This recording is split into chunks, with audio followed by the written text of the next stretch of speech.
45 ঘন্টা আল্লাহকে ডাকে, বাদ বাকি ঘন্টাগুলো নিজের স্বার্থ সিদ্ধির জন্য চলে যায়, পার হয়ে যায়। এবার একটা মানুষ গড়ে যদি 60 বছর জীবনকাল বাঁচে, তাহলে আপনাকে হিসাবটা দিয়ে যাচ্ছে, একটা মানুষ বছরে 540 ঘন্টা ইবাদত করে। একটা মানুষ 15 মিনিট করে নামাজ, রোজা, হজ, যাকাত করে ভালোবাসা দেখিয়ে বছরে 540 ঘন্টা নামাজে কাটায়, মসজিদে গিয়ে আল্লাহর ইবাদতে কাটায়। তাহলে যদি 540 ঘন্টা বছর হয়, তাহলে 60 বছর মানুষের গড় আয়ু। 60 বছরে কত ঘন্টা হলো গো বাপ? ক্যালকুলেশন করে দেখা গেল একটা মানুষ 32,400 ঘন্টা, 32,400 ঘন্টা মানুষটা আল্লাহর জন্য 60 বছরে মসজিদে কাটিয়েছে। এবার যোগ বিয়োগ করে দেখুন, 32,400 ঘন্টাকে দিন করুন, 32,400 ঘন্টাকে দিন করে মাত্র 1350 দিন হলো। কতদিন হলো? কতদিন হলো? 1350 দিন। এবার 1350 দিনকে ক্যালকুলেশন করে আপনি বছর করেন, বছর করে হিসাব করে দেখা গেল 3.5 বছরের কিছু বেশি একটা মানুষ 10 বছর থেকে যদি নামাজ শুরু করে দেয় 60 বছর পর্যন্ত, ফরজ হওয়া থেকে নিয়ে শেষ পর্যন্ত, তো একটা মানুষ সারা জীবনে 60 বছরে মাত্র 3.5 বছর নামাজ পড়লো। আচ্ছা, এবার আপনারা শিক্ষিত মানুষ, বলুন আল্লাহ আপনাকে দুনিয়াতে পাঠিয়েছে ইবাদত বندگی করার জন্য, ভালো কাম করার জন্য। আচ্ছা আব্বাজান বলুন, আপনি 60 বছরের ভিতরে কোনদিন কাজা করেননি, কোনদিন আপনি নামাজ ছেড়ে দেননি, কোনদিন আপনার নামাজে ফল্ট হয়নি, কোনদিন আপনার বায়াত বাড়িতে ভুল হয়নি, সবগুলো ধরেই একটা মানুষ 60 বছরের জিন্দেগিতে মাত্র 3.5 বছর নামাজ পড়লো। আচ্ছা বলুন তো আপনার বিবেকে কি বলে আপনি জান্নাতে যাবেন? 60 বছরে একটা মানুষ মাত্র 3.5 বছর নামাজ রোজা করে, নামাজ পড়েও জান্নাতে যাবে গো বাপ? যাবে না। মাওলানা আপনার যুক্তি কি একটুখানি বলে দেন। এ পৃথিবীর মানুষ শুনলেন 3.5 বছর নামাজ পড়ে জান্নাত পাওয়া যাবে না, একটি বছরে 1 মাস মাত্র রোজা করি, তাহলে একটা মানুষ যদি 60 বছর বাঁচে, তো একটা মানুষ 60 বছরে 60 মাস রোজা করেছে, এই মাসটাকে আপনি বছরে ফেলুন, এই মাসটাকে বছর করতে গিয়ে 5 বারং কত গো? 5 বরং 60। আপনি 12কে দিয়ে ক্যালকুলেশন করতে যান। হে মুসলমান, একটা মুসল্লি যে কোনোদিন রোজা ছাড়েনি, যে কোনোদিন রোজা ছেড়ে সাগা নোংরা ভাষায় কথা বলেনি, বন্ধুরে আমার, এতগুলো ইবাদতের মধ্য দিয়ে যে লোকটা রোজা করেছে, এই লোকটা রোজা করতে গিয়ে নির্ণয় করে হিসাব করে দেখা গেল 60 বছরে মাত্র 5 বছর রোজা করেছে, তাহলে 3.5 বছর নামাজ, 5 বছর রোজা, এটুকুই করে কি আমি জান্নাতে চলে যেতে পারবো? না পারবো না পারবো না। এ মানুষের দল, আপনি চট করে প্রশ্ন করবেন, বেটা এমদাদুল, বন্ধু এমদাদুল, আপনার কাছে আমাদের প্রশ্ন, নামাজ পড়ে জান্নাত যাওয়া যাবে না, রোজা করে জান্নাত যাওয়া যাবে না? মানুষের দল, ঠিকই শুনেছেন, শুধু নামাজ আর রোজা করে জান্নাত পাওয়া যাবে না। এই নামাজ পড়ে, রোজা করে, হজ করে, যাকাত দিয়ে, সত্য কথা বলে, ইয়াতিমের মাথায় হাত দিয়ে, সম্পূর্ণ আল্লাহর আদেশকে মানার পর জিন্দেগি করে আপনি যখন চলে যাবেন, তিলকাল জান্নাতুল্লাতী নূরে সুমিনি বাদেনা মান কানা তাকিয়া, তখন আপনি জান্নাতের অধিবাসী হবেন, তাছাড়া আদিবাসী হবে না। আপন মানুষ চিনা বড় দায় রে, আপন মানুষ বোঝা বড় দায়, আপন মানুষ চিনা বড় দায় রে, আপন মানুষ বোঝা বড় দায়। চাইলে তারে যায় না বলা, বুকের ভিতর কষ্টের মেলা, আপন মানুষ সবচেয়ে বেশি আপনকে কাঁদায়, আপনকে কাঁদায়, আপন মানুষ চিনা বড় দায় রে, আপন মানুষ বোঝা বড় দায়।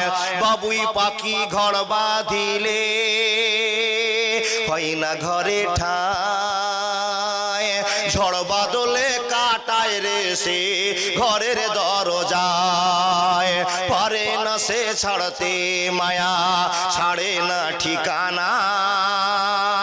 আমি হলাম পথের পথিক, সবই আমার জানা। সময় সুযোগ পেলে মানুষ আপনকে কাঁদায়, আপনকে কাঁদায়। আপন মানুষ চিনা বড় দায় রে, আপন মানুষ বোঝা বড় দায়। একবার জোরে বলুন না, নারাই থাকবে। কি বুঝলেন? শুধু যদি নামাজ রোজা করে নিয়েছেন আপনি বড় মুসাল্লি, খবরদার ভুল করবেন না, জান্নাত যেতে পারবেন না, পারবেন না, পারবেন না। আমি আমার মুখ থেকে বলছি, নবীজির সুন্নাহ থেকে কথা আপনাকে বলছি, আল্লাহর কোরআন থেকে বলছি। এবার একটা যদি অপরাধ করেন তো একটার জন্য আপনাকে জাহান্নামে যেতে হবে। মাওলানা, তাহলে জান্নাত যাওয়ার জন্য কি কি কর্ম দরকার?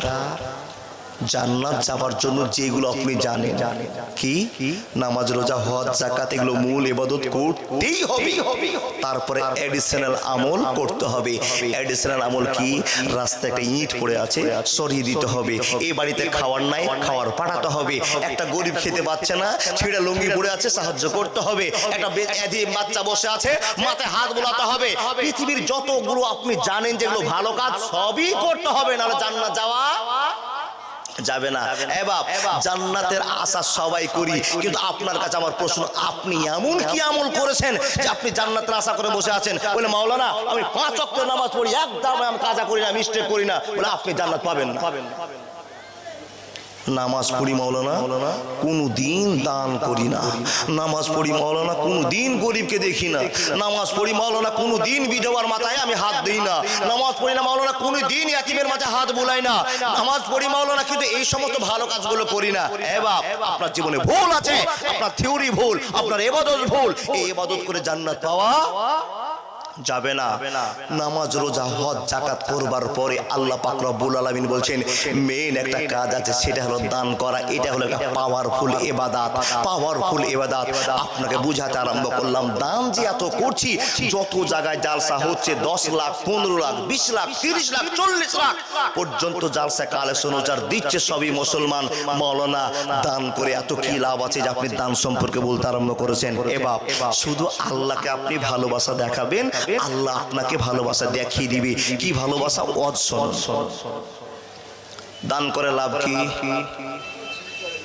রব্বুল আলামিন বলছেন, মান জাআ বিল হাসানাতি ফালাহু আসরু আমসালিহা।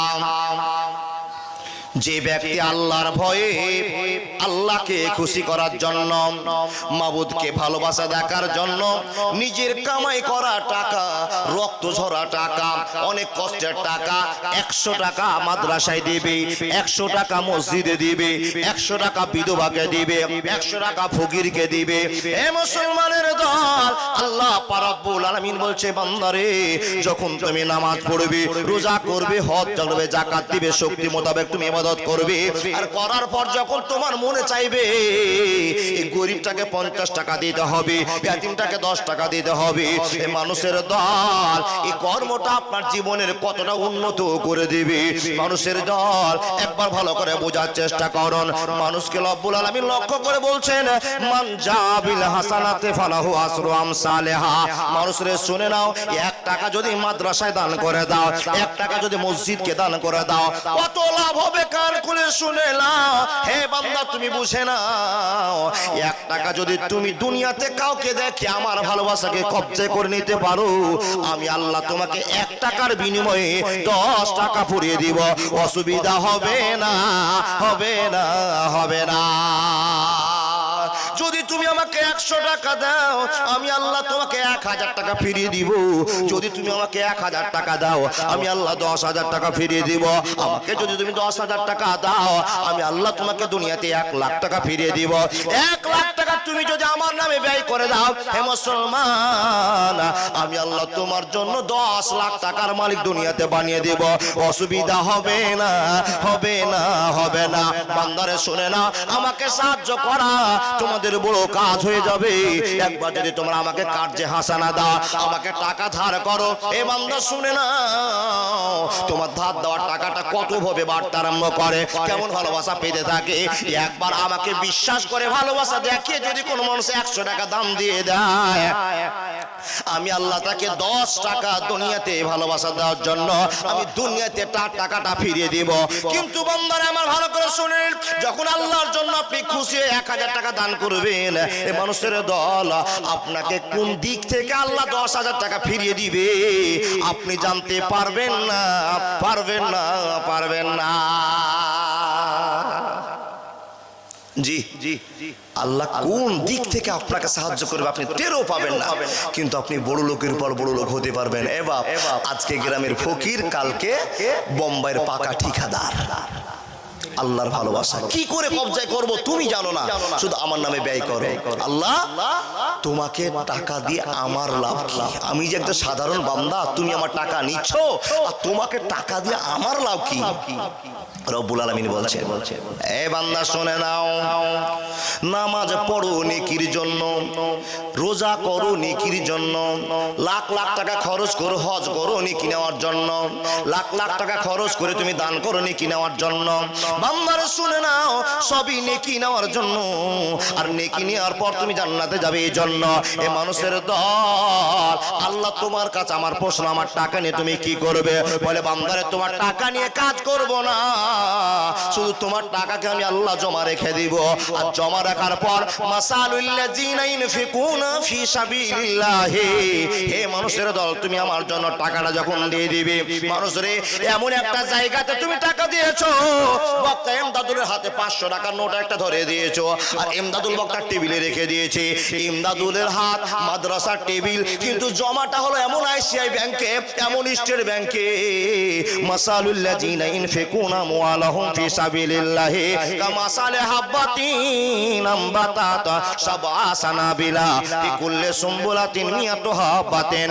মানুষের দল, এই টাকাটা যখন তুমি টেবিলে রেখে দিয়েছো, টাকা বাড়তে আরম্ভ হলো, টাকা বাড়তে আরম্ভ হলো। হে রব্বুল আলামিন, কত টাকা বাড়লো, কত সুদ পাবো, কত ব্যবহার আমাকে দেখাবে আল্লাহ তুমি একবার বলে দাও। তো রব্বুল আলামিন বলছেন, এত রকম ভাবে সুদ দিব যেটা তুমি ভাবতেও পারো না, এমন তোমাকে সুদের ব্যবস্থা করে দেব। রব্বুল আলামিন কি ব্যবস্থা করে দিবেন? তো রব্বুল আলামিন বলছেন, একটা ধান লাগিয়ে তুমি যখন সরষা একটা লাগিয়ে দাও, ভুট্টা একটা লাগিয়ে দাও, ধান একটা লাগিয়ে দাও, আর ধানের গাছটাই একটা শীষ ডাল বাড়িয়ে গেল, আর বেরিয়ে যাওয়ার পর একটা সরষার ডালের ভিতরে 10টা সরষা ধরলো, একটা ধানের গাছে আপনার 10টা শীষ হলো। মানুষের দল, আর এই শীষগুলো থেকে, প্রতিটা শীষ থেকে, একটা ধানের বীজ থেকে তোমরা 100টা ধান পেয়ে যাও, 100টা সরষা পেয়ে যাও, 100টা ভুট্টা দানা পেয়ে যাও। শুধু তাই নয়, এর চাইতে বেশি ক্ষমতা আমি আল্লাহ রাখি। 1 টাকা দানের বিনিময়ে তোমার আমল টাকা আমি সপরিমাণে পূরণ করে দিই। একবার জোরে বলুন না সুবহানাল্লাহ।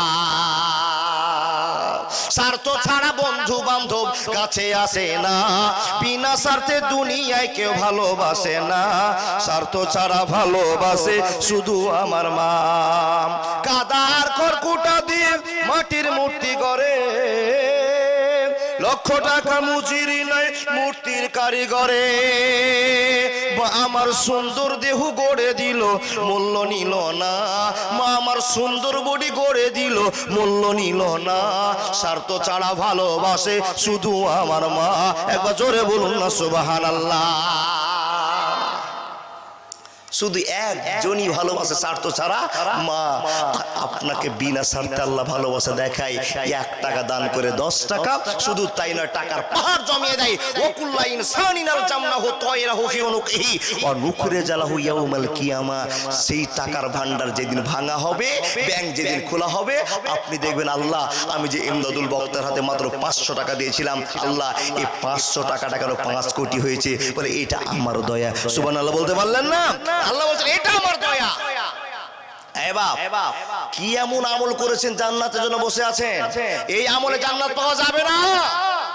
কি আমল করতে হবে মাওলানা? মাশাআল্লাহ, একটা ছোট্ট বাচ্চার হাতে 600 টাকা চলে এসেছে। কি আমল করেছেন দেখুন।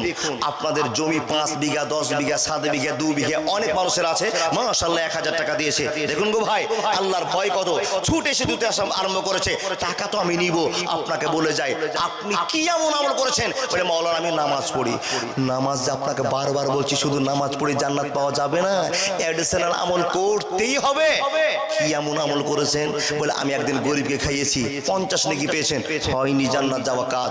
আপনি এরকম ব্যবস্থা করতে পেরেছেন কিনা দেখুন তো।